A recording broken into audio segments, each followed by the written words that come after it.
The splintering started on the second night, moving through the ridge timber in a slow arc above our fire, and by the third night, the thing making it had a face, and that face was turned toward Aldous Pruitt, and not toward any of the rest of us. I did not go back for him. I have said so under oath 3 times now, and I will say it again here, and it will not change the sound I still hear when I close my eyes. My name is Carver James Mull. I am 34 years of age. I hold a certificate of survey practice issued by the state of West Virginia in the year 1882, and I have been employed in that capacity, primarily by coal interests operating out of Wheeling and Charleston, for the better part of 5 years preceding these events. I am giving this statement at the request of the Mingo County Inquest Commission in the offices of the county sheriff at Williamson on the 14th day of November, 1887, some 6 weeks following the events I am about to describe. I am not under medical supervision at this time, though I was for a period of approximately 9 days following my return. I am telling this in the order it happened, as clearly as I can, and I am asking the recorder to note that I understand the consequences of providing false testimony to an official proceeding, and that I am providing none. The contract came to me through a coal acquisition concern in Wheeling by the name of Caldwell and Associates, who were at that time buying mineral rights across a broad stretch of Mingo County in anticipation of the railroad coming through. They needed boundary lines run on a ridge tract above Pigeon Creek, approximately 3 miles east of the settlement, that was then being called Matawan, though it was barely a settlement at that point, more a collection of mill houses and a company store.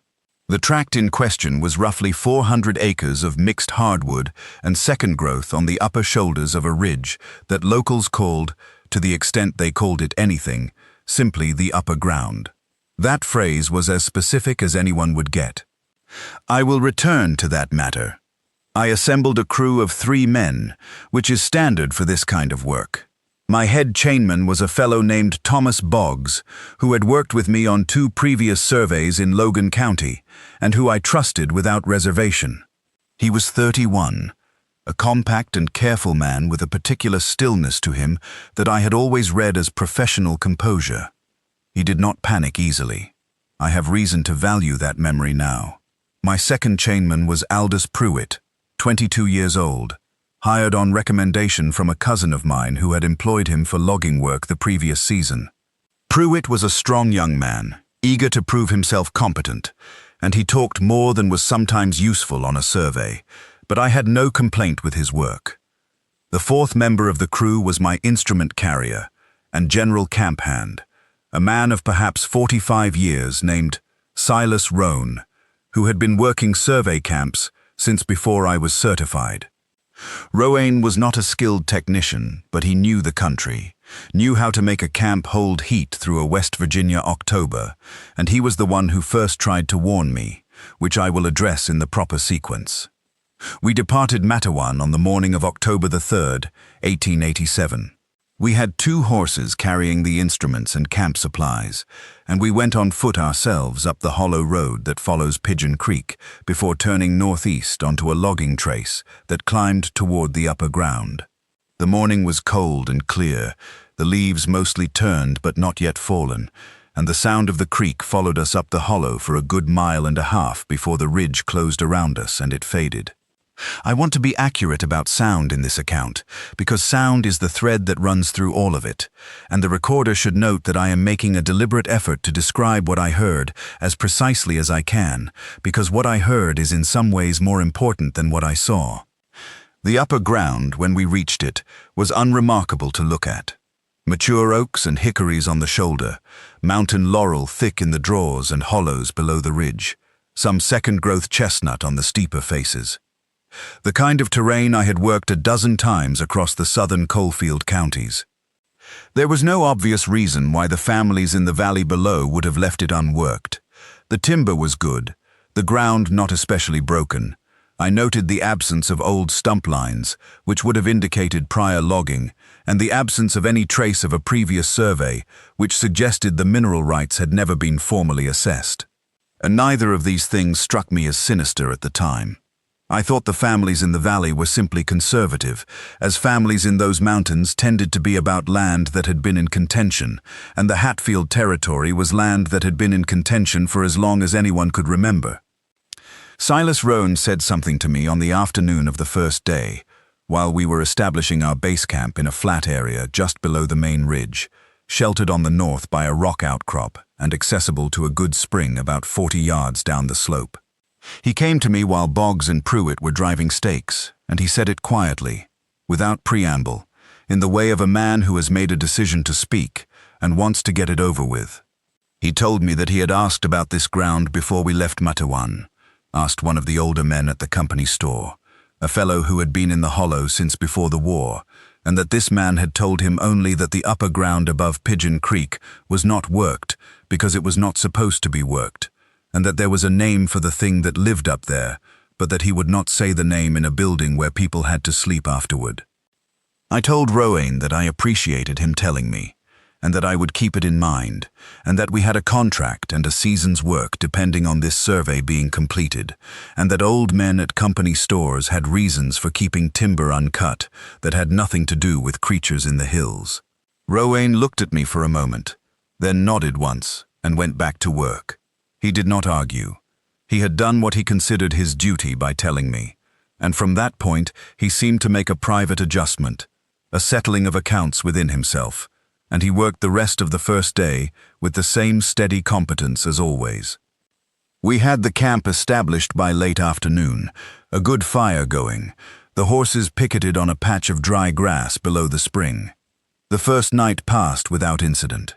The woods were quiet, in the way October woods usually are, the insect noise gone, the birds moving through in the last of the migration but not settling. I slept adequately. The horses were still in the morning. We began the survey work on the second day. The method is this. I set up my transit instrument at a known point and shoot a line of bearing, while the chainmen carry the steel chain along that line, marking intervals at every 66 feet with a pin. The pins are brass, about the length of a man's hand, sharpened at one end to push into the ground and ringed at the other for counting. Each chainman carries 11 pins and trades them off as the chain advances. It is repetitive work, physical work, and it requires a particular kind of focused attention because the chain must be held level and straight, and the pins must be set exactly at the 0 mark of each length. Pruitt was good at it.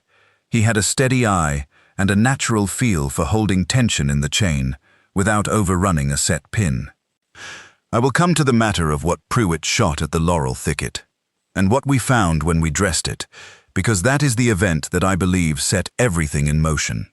But I want first to note something that Boggs observed on that second morning, something that I recorded in my field notes, and that the sheriff's party retrieved with the instruments when they went up in October. Boggs was clearing a line through second growth along the east face of the ridge, using a hatchet to trim the smaller brush, when he called me over to look at a series of depressions in the soft ground along a seep. They were not tracks in the conventional sense, not a clear print with defined edges, but rather a series of heavy compressions set at a stride interval that he estimated by stepping alongside them at between 5 and 6 feet. That is a walking stride of 5 to 6 feet. He looked at me, and I looked at him, and we did not say anything for a moment. Then I told him to note the location in his chain record, and we moved on. I want to be clear that I was not frightened at that point. I was curious, and I was cautious, and I made a note to tell Rowan and Pruitt to stay in pairs while they were working in the brush. I attributed the depressions to a large bear, possibly the largest bear that part of the county had produced, moving through the seep in soft ground. A large bear can have a surprising stride when it is moving at speed on all fours, and the ground in that seep was exceptionally soft from the previous week's rain. I told myself this was a reasonable explanation. I still believe it was a reasonable explanation for the tracks. It was not a reasonable explanation for anything that happened after. The shooting happened in the middle of the afternoon of the second day. We were working a line through a draw that cut below the main ridge to the south. A wet draw, with laurels standing 8 and 10 feet high on both sides, and the ground soft and mossy underfoot. Pruitt was carrying the forward end of the chain through the laurel when he stopped suddenly, held up his hand, and then called back that there was a deer in the brush to the left, about 30 yards, standing still enough that he could get a clean shot. He had a rifle, a Winchester repeater of moderate caliber, and we had agreed before leaving Matewan that fresh game taken on the survey was permissible and welcome, because it reduced the supplies we had to carry, and the work was hard enough that the men appreciated a proper meat meal. I gave him leave to shoot. He shot once. We heard the animal go down immediately, no thrashing, a clean kill. Pruitt went in to dress it, and Boggs and I went in behind him with the chain. What we found in the laurel is what I have thought about every day since, and what I have described 3 times now to the Commission, and what I will describe again here as plainly as I can, because the nature of the animal is relevant to the nature of what followed. The animal was dead. It was approximately the size of a mature white-tailed doe, and from a distance, looking at the body in the shadow of the laurel, I might have confirmed it as a deer without looking further. But Pruitt had already knelt beside it, and the expression on his face when he looked back at me was not the expression of a man who had made a clean kill and was pleased with himself. It was the expression of a man who had found something wrong and did not yet know the word for what kind of wrong it was. The joints of the animal's legs were reversed, not injured, not broken in the fall, reversed, as though whatever design had made the animal had taken the standard architecture of a deer's limb and run it backward from the knee. The angle of the lower leg was inverted, bending in the direction that a deer's leg does not bend, and the hooves, where they should have been at the end of a standard articulated limb, were positioned to face the wrong direction when the animal stood, which meant the animal, when standing, would have stood on the backward-facing point of a leg that bent toward, rather than away from the observer. I am trying to be exact. The anatomy was inverted below the knee on all 4 legs. How the animal moved, what its gait looked like in life, I cannot say with certainty. I can say that the track depressions Boggs had found in the seep that morning were not, I now believe, made by a bear. The teeth were mammalian, but not deer teeth. They were flat-crowned in the manner of a grazing animal, but there were too many of them, crowding the jaw in a way that suggested either a developmental abnormality of a scope I had never encountered, or a dental structure that simply did not correspond to anything I could identify. I am not a naturalist. I have butchered a great many deer. I know what a deer's mouth looks like. This was not that. The proportions of the limbs were wrong in a way that I found difficult to articulate at the time, and find no easier to articulate now. The forelegs were too long relative to the body, longer by what I estimated as 6 to 8 inches, and the neck was shorter than it should have been, so that the head sat low and forward in a way that gave the carcass a hunched, reaching quality even in death. I looked at it for what felt like a very long time. Then I told Pruitt and Boggs that we were going to bury this animal, we were not going to eat it, and we were not going to describe what we had found to Roan. I told them this calmly. Boggs nodded once, his face flat and unreadable. Pruitt looked at me with an expression that I would describe as the beginning of fear, though he kept it controlled. We dug a shallow grave with the camp shovel that Boggs had been carrying for brush clearing, and we put the animal in it, and we covered it, and we walked back to the survey line. I will note for the Commission that I regret this decision with a completeness I cannot fully express. Not because burying the animal was wrong in itself, but because what I was actually doing when I gave that order was choosing not to stop. I was choosing to continue the survey, to protect the contract and the wages and my professional standing, and I was using the burial and the silence as the instrument of that choice. If I had packed the camp that afternoon and brought my crew out of those hills, Aldous Pruitt would be alive. I have been over this many times. I will continue. The second night is when the sound started.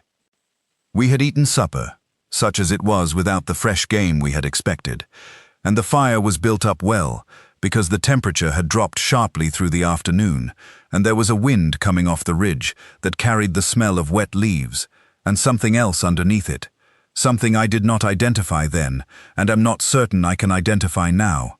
a faint sharpness, like iron or like the smell of a struck flint, clean and cold. I have said the dominant record of these events is what I heard, and it begins here. It was perhaps an hour after full dark, maybe 9 o'clock.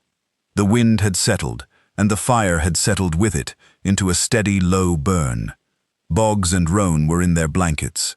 Pruitt was sitting up, feeding the fire. I was sitting across from him, reviewing my field notes by the firelight, when the sound came from the timber above us on the ridge.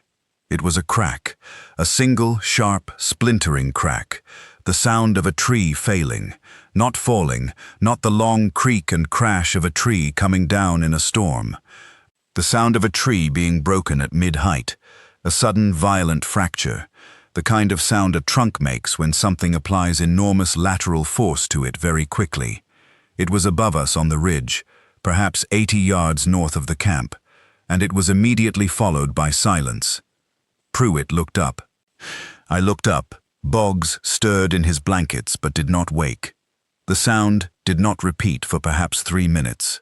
Then it came again, from a slightly different direction, perhaps 20 degrees east of where the first crack had been, at approximately the same distance from camp, still 80 yards or so. Still in the upper timber above the firelight, I told myself, and I told Pruitt when he looked at me with a question in his face. That wind damage sometimes ran in sequence through standing timber, particularly along a ridge exposed to the northwest after a wet autumn. This was factually possible.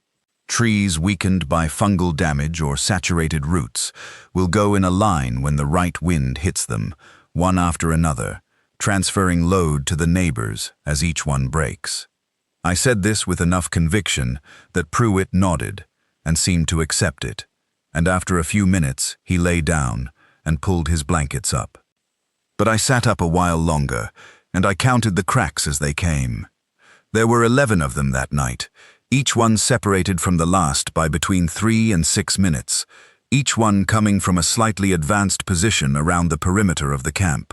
Not back and forth, not random in direction.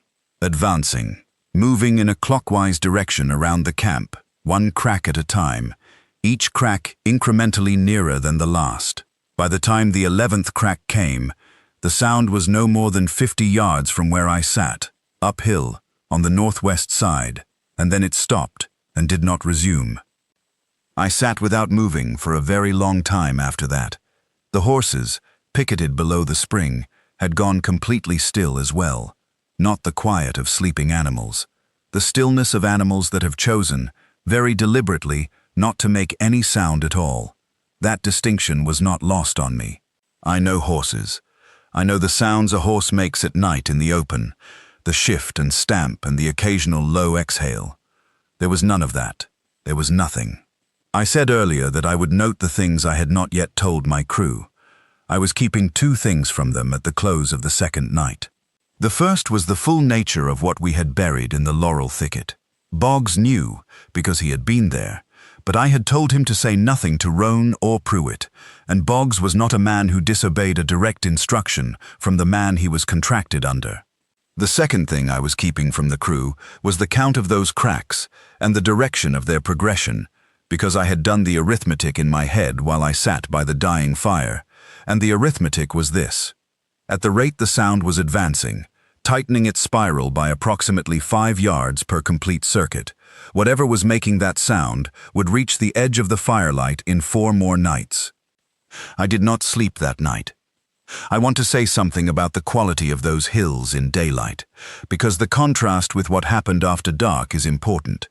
In the day, working the survey lines, the upper ground above Pigeon Creek was simply terrain, cold, leaf-fragrant, the light through the hardwood canopy coming down in long yellow bars in the morning and flattening to gray by midday.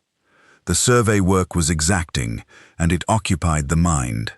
Boggs and Pruitt called distances down the line with the easy familiarity of men who had done this kind of work long enough to do it without thinking too hard. The chain links chimed faintly when Boggs shook the sag out. The transit legs creaked on the frost when I reset the instrument. The whole enterprise had the texture of the ordinary, and I found myself, in daylight, moving back toward the position that whatever we had buried had been an unusual animal, and whatever was making the sounds at night was a natural explanation running through standing timber in the dark. This is what the day did. The day made it possible to doubt the night, and I used that doubt deliberately, because I had a contract to complete, and men who were depending on their wages, and because I did not, in the daylight, know how to say aloud what I had counted in the dark. On the third day, Rowan said something else to me. He said it while we were eating our noon meal, sitting on a log at the edge of the cleared survey line. He said that when he had gone to the spring that morning before first light to fill the camp kettle, he had heard something standing in the brush uphill of the spring, not moving, stationary. He said it was close, perhaps 30 feet, and that it breathed, but that the breathing had a dry quality to it, a sound he described to me as being like the inside of something that should have been wet but was not. He asked me if I wanted to know what the man at the company store had called the thing that lived in the upper ground. I said yes. Rowan said he would not repeat the name because he thought the name had power and he did not want to use it up here, where there was nothing between us and whatever owned it. He told me instead what the old man had described as its nature and its habits. He said the old man had told him it was something very old, something that had been in those hills before the first families had come into the valley, and that it could not be killed because it had already passed through the kind of dying that changes what a thing is. He said the old man told him that the thing had a particular grievance with anyone who took from it, that it regarded everything in its territory as belonging to it in the way that only it could understand, and that the old families had left the upper ground unworked, not because they were superstitious about wild places in the general way of mountain people, but because their grandparents had tried to work it once, had tried to cut the timber on the lower face of that ridge, and something had come down out of the upper ground that the workers of that generation had never been willing to describe in detail, but that had ended the operation and put 3 men in the ground without a clear cause for any of them. I sat with this for a moment. Then I asked Rowan what he thought we should do. He said he thought we should pack the instruments and leave and not come back, and that he thought we should do it quietly and without hurrying, because he believed whatever was in the timber above us could read urgency, could read panic, the way a predator reads a running thing, and that if we left like men walking away from a finished job, rather than men running from something in the dark, we might be left alone. I told him I needed to think about it. This was the truth. I also told him to say nothing to Boggs or Pruitt until I had made a decision. He agreed to this without comment, and I think he agreed because he understood something about leadership that I was in the process of failing to demonstrate, which is that a leader who says he needs to think about whether to run from danger has already decided not to run from it. I spent the afternoon of the third day completing the south face survey lines. The work went well, the weather held. Pruitt was in good spirits, talking about what he planned to do with his wages when the survey was complete, mentioning a girl in Logan County he was intending to call on. Boggs worked with his usual efficient silence. I took measurements, called bearings, recorded angles in my field book, and I thought about the contract and the wages and the railroad money behind Caldwell and Associates, and how many more contracts like this one might come to a man with a solid reputation for completing difficult surveys in difficult terrain on schedule. I decided to finish the survey. This is the decision I carry. Not the moment I ran. This one. This is the one that cost Pruitt his life. I want the Commission to understand that I am not attempting to minimize my responsibility by distributing blame across the events. I am trying to specify the precise moment at which my choice created the conditions for what followed, because precision in that regard is what I owe to Aldous Pruitt, who has no one to speak for him now except me. The third night began the same as the second. The fire built up, the crew in their blankets, the temperature dropping hard through clear sky. The first crack came at approximately the same time as it had the previous night, but it came from a different position on the compass, from the southeast rather than the north. as though whatever was making it had continued its circuit through the daylight hours, circling while we worked, and had picked up from where it left off when the dark came back. I counted again. The spiral was tighter. The intervals between cracks were the same, 3 to 5 minutes, but the positions were advancing faster, each crack cutting the angle more sharply than the previous night had done. The circumference of the circuit was smaller. The sound was beginning its night's work from a position already closer to the camp than the previous night had ended. And then something happened that had not happened on the second night. After the fourth crack, which I estimated at no more than 60 yards to the east, there was a pause, longer than any of the previous intervals, perhaps 15 minutes of silence, and I was sitting up staring into the dark beyond the firelight when the crack came again, and it was close, very close. 40 yards at most, and I could tell from the sharpness of it, the fullness of the sound, the way it had no distance in it at all, that what I was judging as 40 yards might be generous. And between that crack and the next, from somewhere in the dark to my left, one of the horses made a sound. Not a whinny. Not the sound a horse makes in alarm, which is sharp and rising and involuntary. Something lower and more controlled, a sound from the bottom of its chest, a sound that horses make when they have decided that whatever is standing near them is something they cannot run from, and so have chosen not to run. I have heard that sound once before in my life, in Logan County, when a crew horse was penned next to a caged bear being transported by wagon. It is the sound of a large prey animal making a decision to be very still. Boggs was awake by then. I knew by his breathing. He had the particular controlled stillness of a man lying in his blankets who has decided that moving is not the right choice yet. Pruitt and Roan, I believe, slept through it, or if they did not sleep through it, they had made the same choice as Boggs and were keeping still. I did not wake them. I watched the dark beyond the fire and I listened. The cracking did not resume that night after the close one. There was nothing. The silence had a weight to it, a filling quality, as though whatever had been making the sound had stopped making it because it was now close enough that it no longer needed to mark its position. I got through the night. In the morning, before breakfast, Boggs came to me while I was checking the transit instrument, and he said, without any particular affect, that he wanted me to look at something. He led me to the north side of camp, about 15 yards from where we had laid our bedrolls, and he showed me 2 trees, oaks of about 18 inches diameter, standing perhaps 4 feet apart.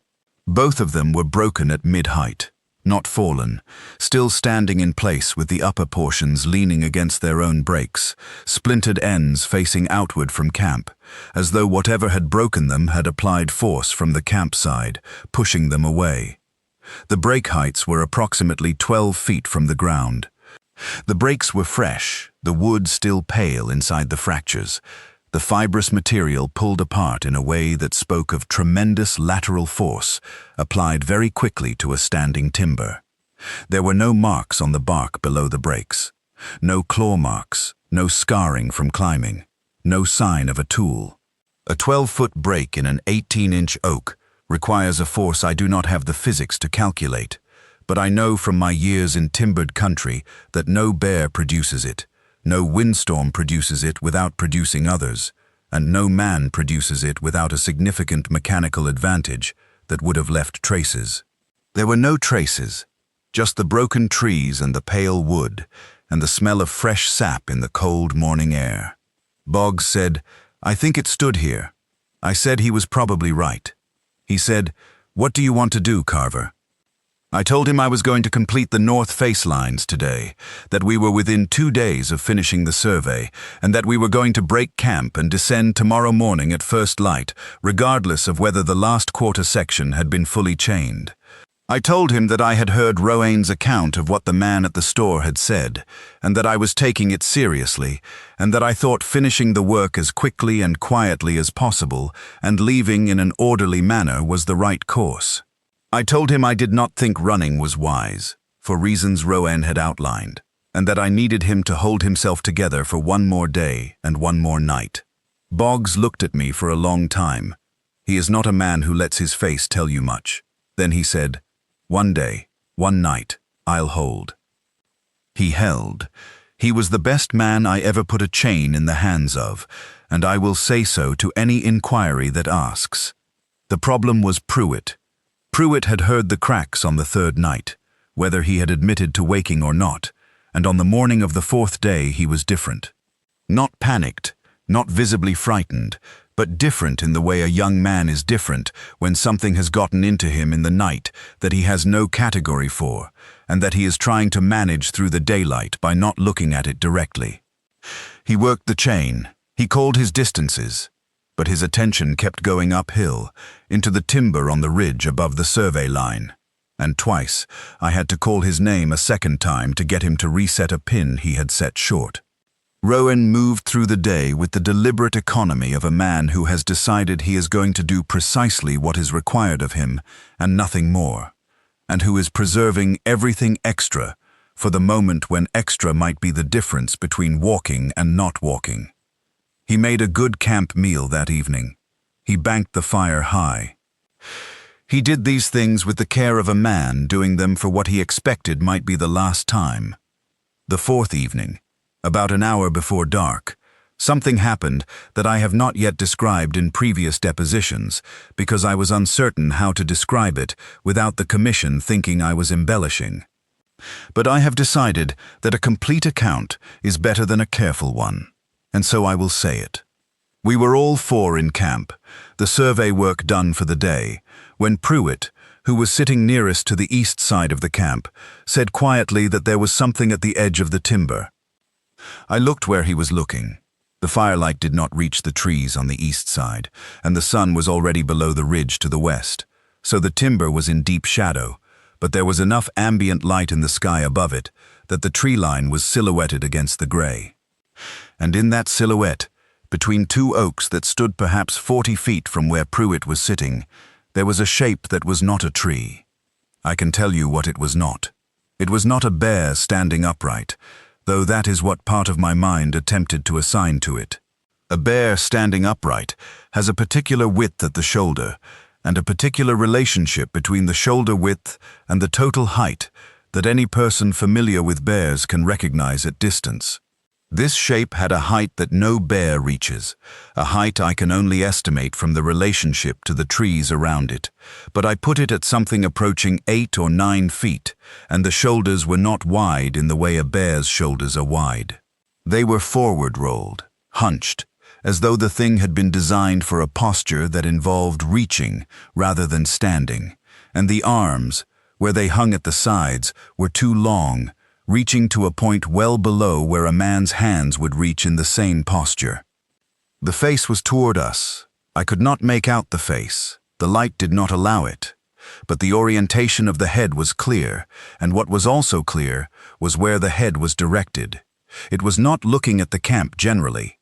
It was not sweeping its attention across all four of us, in the way an animal sometimes surveys a group to find the weakest member, though perhaps that is exactly what it was doing, and the survey was already complete.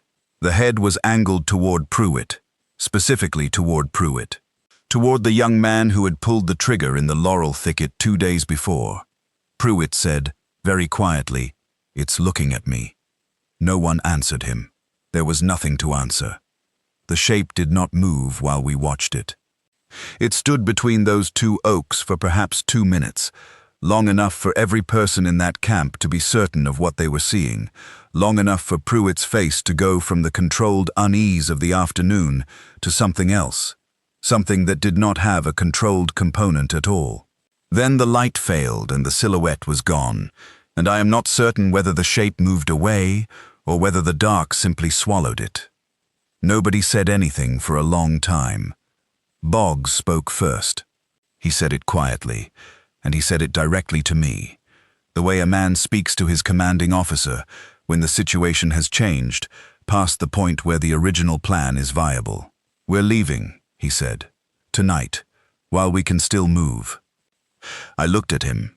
I looked at Pruitt, who was still facing the tree line with an expression that I had not previously seen on a grown man's face, and that I would classify, looking back, as the expression of someone who has been found. Rowan was already at his bedroll, not packing it, just sitting on it, his hands flat on his knees, waiting to see what I decided. I want to explain my thinking here, even though I know it is not an explanation the Commission will find satisfying, because it is the truth, and this is a sworn proceeding. My first thought was not to disagree with Boggs. My first thought was that he was right, that we needed to leave, and that we needed to leave immediately. My second thought, arriving very quickly behind the first, was the arithmetic of the night before last, the tightening spiral, the advance rate.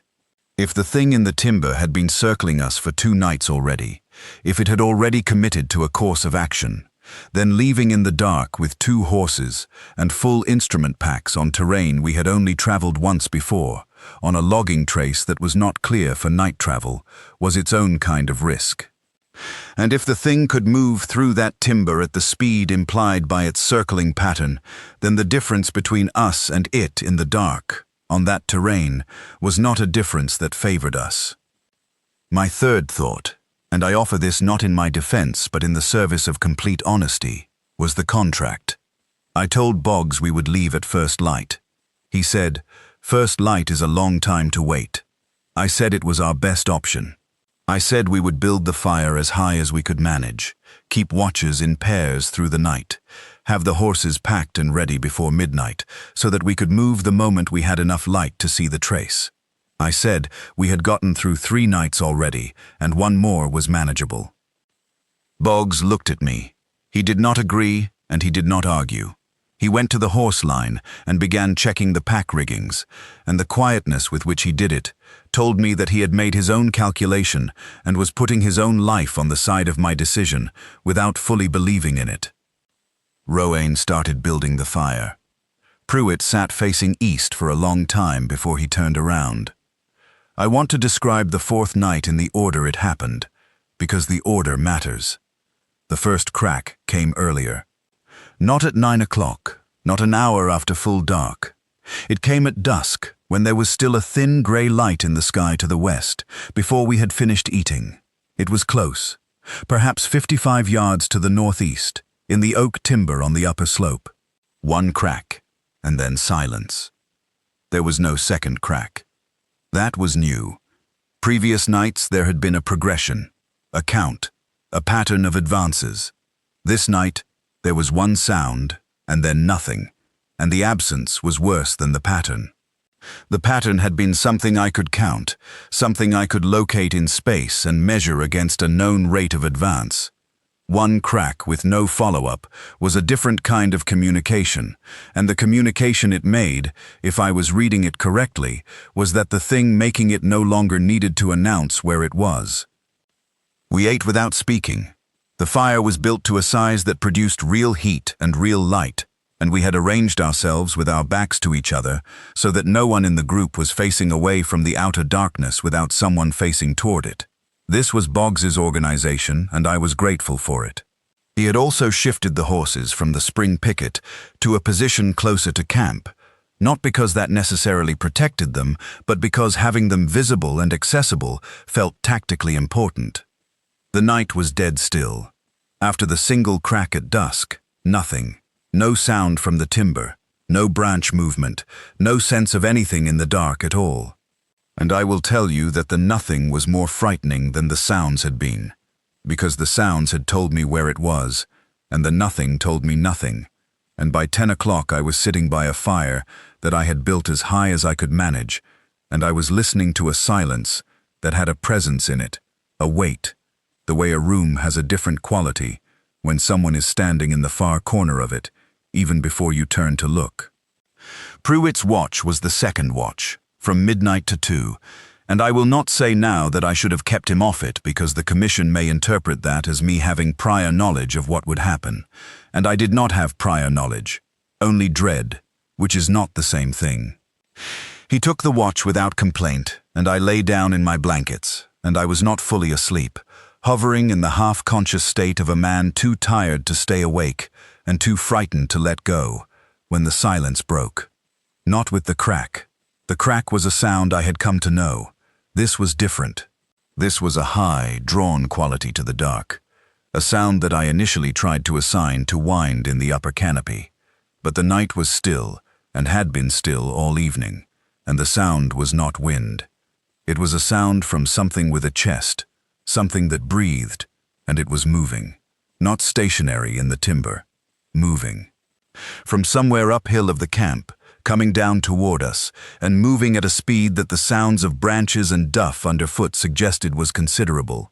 Not the careful, deliberate pace of the previous circling, but a direct line, downhill, toward the firelight. I was sitting up before I was fully awake. Pruitt was on his feet at the fire's edge, facing uphill, and in the firelight I could see that he had his rifle in his hands, but it was not raised. It was held at his side, because what was coming down that slope was coming fast enough and from close enough that raising it would have been a decision made a moment too late regardless. It came into the firelight. I have tried, in 2 previous depositions, to describe what I saw, and the Commission may read those descriptions in the record and note that they are not identical to one another in every detail, and I want to address that directly. They are not identical because the thing that came into the firelight was not something that my mind has resolved into a clean image. What I saw was parts of a thing, registered in sequence in the fractured way that extreme fear allows perception to work, and the parts have not assembled themselves into a complete and stable picture in the 6 weeks since. What I can say with consistency across all 3 depositions is this. It was tall, taller than the previous silhouette had suggested, and the firelight caught the angles of it in a way that made the height feel even greater, because the shadows moved with it rather than behind it. The frame was wrong in the way the carcass in the laurel thicket had been wrong, too long in the wrong places. The shoulders rolled forward, and the arms hanging to a point that on a human figure would represent a profound deformity, except that on this figure the length seemed purposeful, seemed to serve a function, because when it stopped at the edge of the firelight, it did not stop with the weight distribution of a biped finding its balance. It stopped the way something stops when it has arrived exactly where it intended to arrive. The face. I will say this, and then I will move on, because dwelling on the face is not something I am able to do in the clinical manner this proceeding requires. The face was angular, not animal, not human, but sharing qualities of both in the way that a thing shares qualities with its parent material when that material has been processed into something new. The eyes caught the firelight, which means they reflected it, which means they were open and directed toward the fire. I have been asked whether they were directed toward Pruitt specifically. I believe they were. I cannot testify to that with the certainty I would need to state it as established fact, but I believe it. The smell of it reached me then, iron and cold, the same smell I had noted on the first evening and attributed to the weather, but concentrated now. Thick enough to breathe, and underneath it, something older, something that is not a smell that belongs to living things, but that I associate with the way an old building smells, in the first moments after its structural elements have failed, and the air inside escapes. A collapse smell, the smell of the inside of something very old being exposed to outside air for the first time. Pruitt raised his rifle. Boggs said, "Don't." Pruitt fired. I do not know whether the shot connected. I believe it did.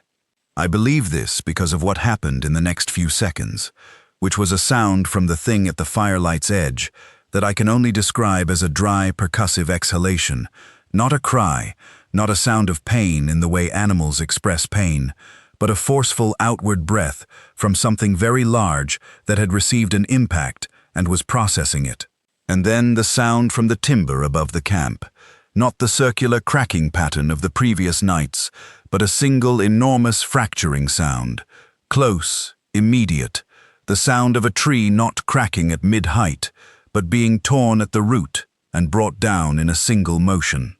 The camp was full of noise and motion and firelight thrown sideways by the pressure of that falling tree, and in the noise and motion someone was screaming at us to run, and I believe the voice was Boggs's, and we ran. I want to be precise about the sequence because it matters to what I did and did not do. Boggs went first, downhill, in the direction of the logging trace. He had the lead horse's rope in his hand. I was close behind him. Roan was behind me.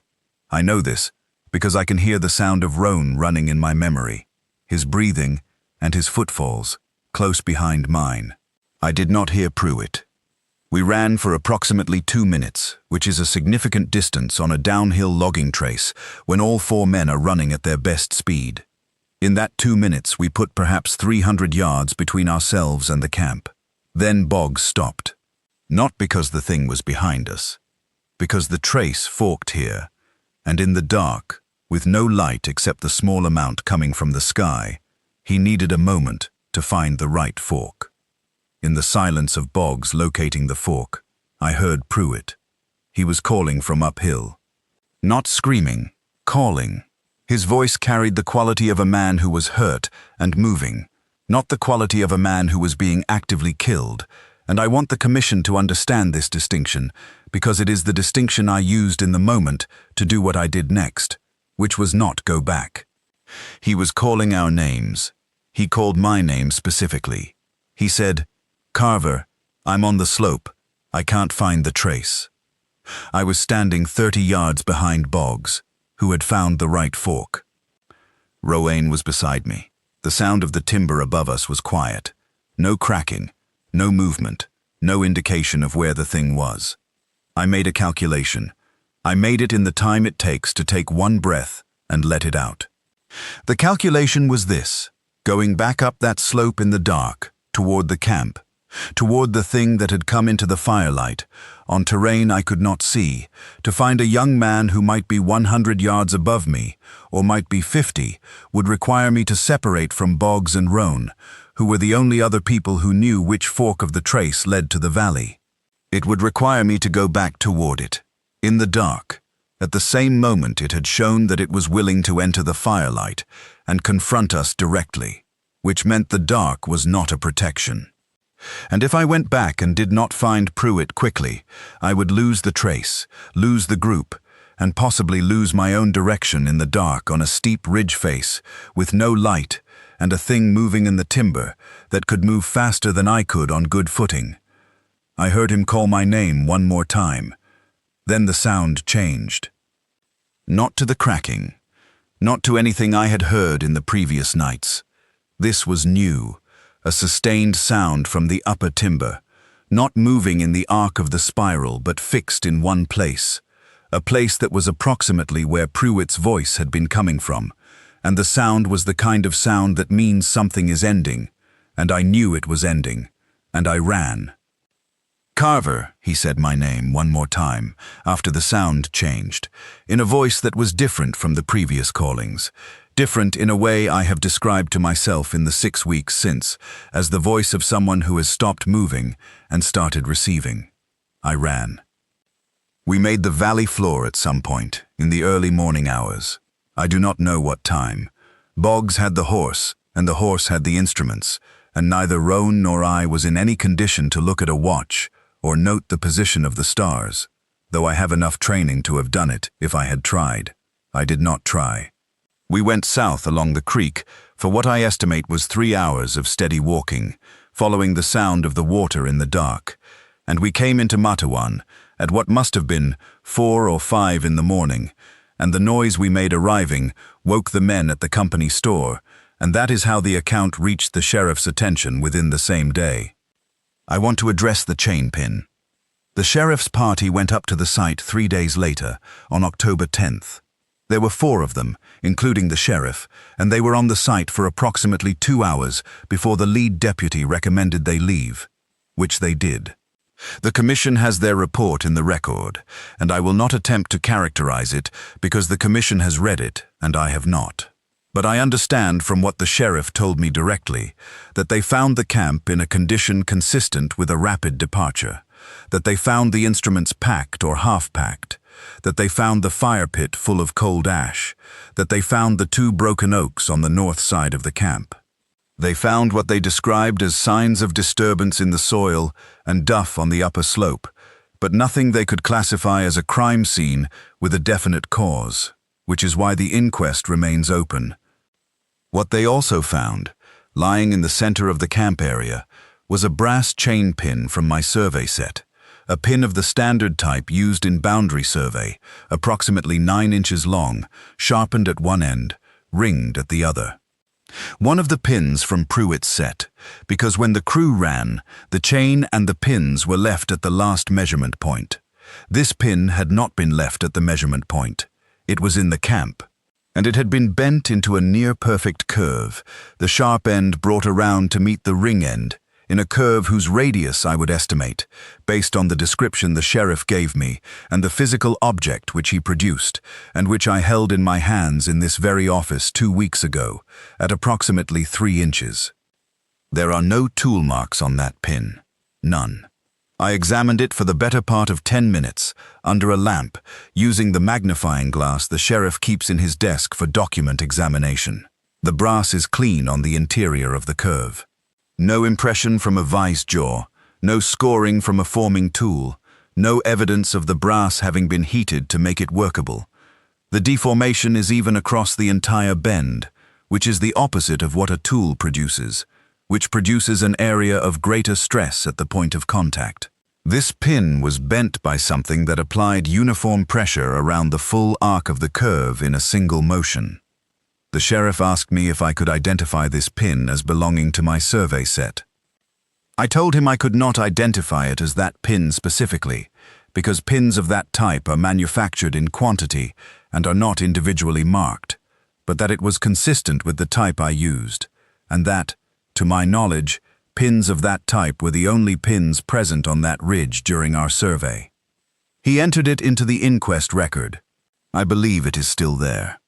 I want to say something about the nature of the thing we encountered, independent of the question of what it was, because I am aware that the Commission has other witness accounts from the Valley families about the upper ground above Pigeon Creek, and I want my account to be usable in context.